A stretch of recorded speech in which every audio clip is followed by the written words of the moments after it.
Now, from the Pope John Paul II Cultural Center in Washington, D.C., Raymond Arroyo. How are you? Welcome to the World Over. Thank you for being here and welcome. It's great being with you. The health care debate in Congress appears to be headed for a climactic finish here in Washington. A vote or something approaching a vote is expected over the weekend, probably Sunday. We'll discuss the status of the legislation, what's next, as well as the confusion cast over the debate by certain so-called Catholic groups.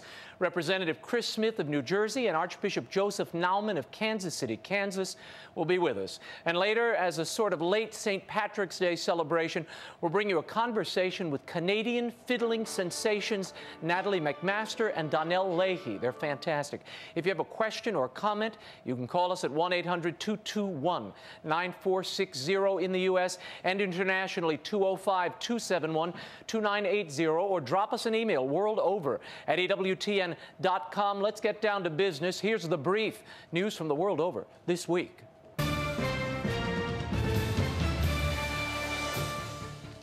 The debate over the most controversial piece of legislation in decades could end Sunday. Democratic leaders have set a vote for a final health care reform, package, maybe. President Barack Obama has once again postponed his trip to Asia as he continues lobbying undecided House members. At this time, the president is short of the 216 House votes needed for passage, but that could close any moment.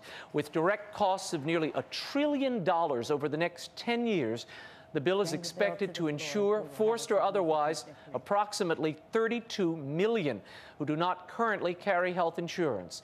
It will also, according to the U.S. bishops, force taxpayers to pay for other people's abortions and use federal dollars to subsidize health care plans that cover abortions. The GOP and several states have promised to challenge the legislation on constitutional grounds should it pass. We'll get the latest from Congressman Chris Smith in our next segment.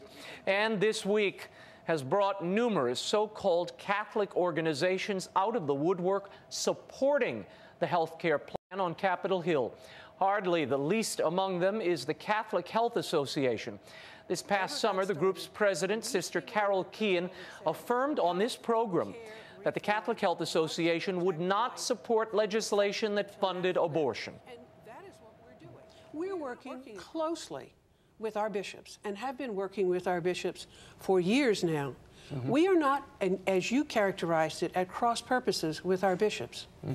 We are not we're not, every statement we make about health reform is not on the issue of abortion, because there are lots of other issues in those bills we have to deal with that are very important.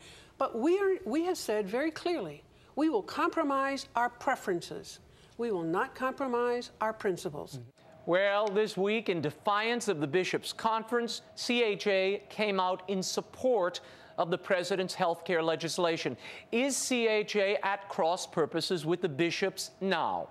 We'll ask Archbishop Naumann later in the program. Following on the heels of Sister Carol Keehan's declaration, a group of 55 sisters released a statement also supporting the health care bill in opposition to the Catholic bishops in the U.S.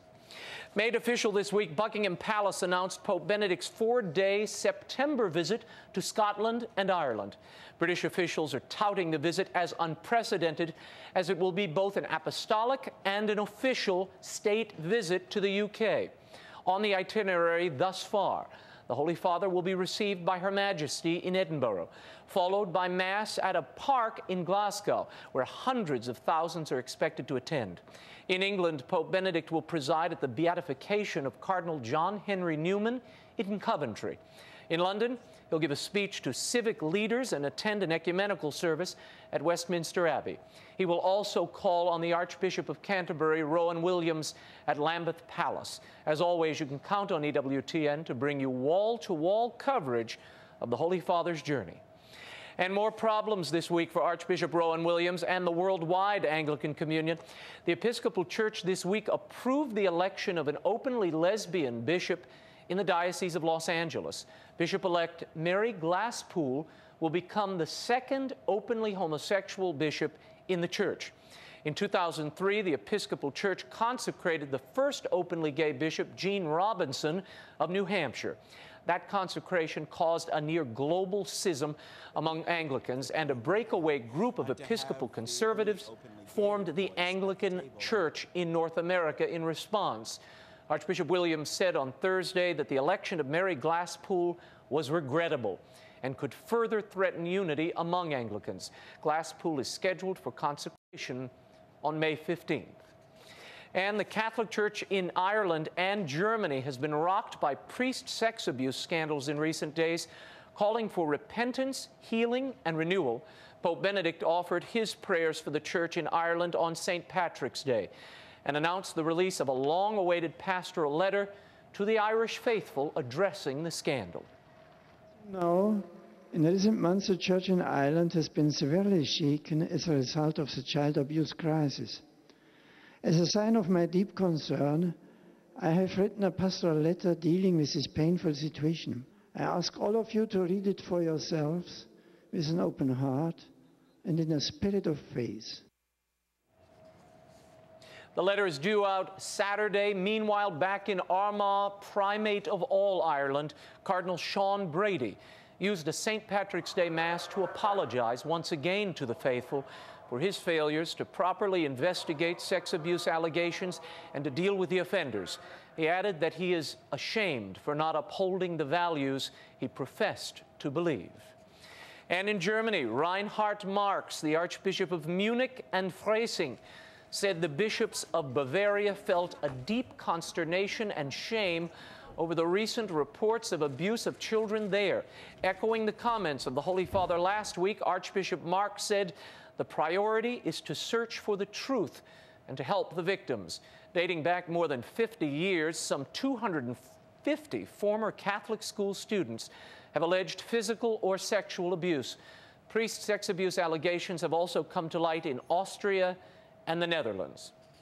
God knows we need some good news in this broadcast, and I think I have it for you. This week, I'm delighted to report that my latest collaboration with Our Lady of the Angels Monastery, the prayers and personal devotions of Mother Angelica, has landed on the New York Times bestseller list. Mother is back where she belongs. Including my biography of Mother Angelica, this is the fourth in a string of New York Times bestsellers. Congratulations, Mother.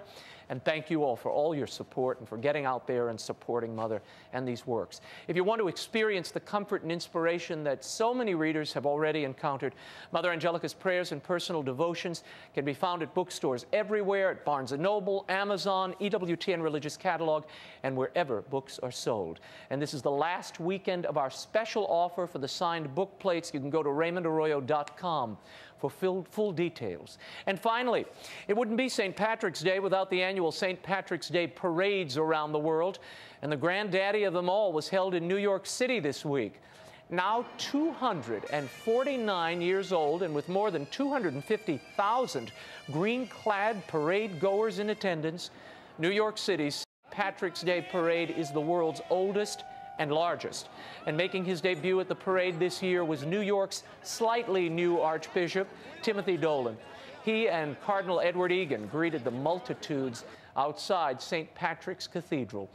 Irish eyes were smiling indeed, but Italian eyes are smiling tonight. Happy St. Joseph's Day to all my paisans out there.